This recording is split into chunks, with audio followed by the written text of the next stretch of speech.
The future of Africa is one of the major global issues of the century, but women in Africa are reportedly behind due to lack of representation in all spheres. Ademola Lawrence was at a press conference in Lagos where issues concerning women in Africa and their solutions were identified. Due to its cultural values, the African woman has been a victim of its society and perceptions. The continent has largely benefited from the courage, determination, and will of the women who have contributed to their own quota to the growth of the economy. But yet, they are still lacking behind in terms of representations. According to the United Nations Development Programme, gender inequality costs Africa $95 billion a year, that is, 6% of the continent's GDP. Resolving these issues, the Women in Africa Initiative has taken a bold step to educate women across Africa, an annual summit coming up in Morocco by 27th to 28th of June. African women have a responsibility to turn this continent around, and I believe that they're the ones to do it.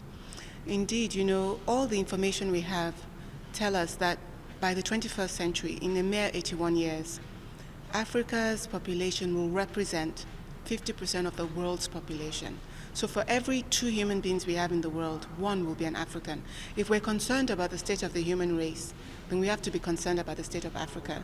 And who is it that nurtures the children? Who raises the families? It's our African women. But we're asking them to take on a bigger responsibility, not just within the family.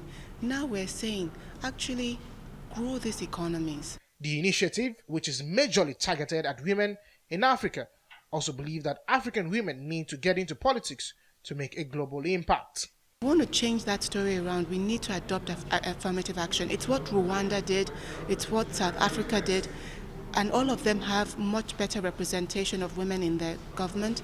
And it has been shown that whenever women are adequately represented in government at over 30%, you see increasing transparency, better allocation of resources to education, to healthcare, which is about investment in people. This is the next step for Nigeria, I believe, and the next step for most African countries. The African woman, with its talent, potential, actions, and commitment to create new business and forge economy, need political and cultural alliances with the rest of the world. Ademola Lawrence, TVC News, Lagos.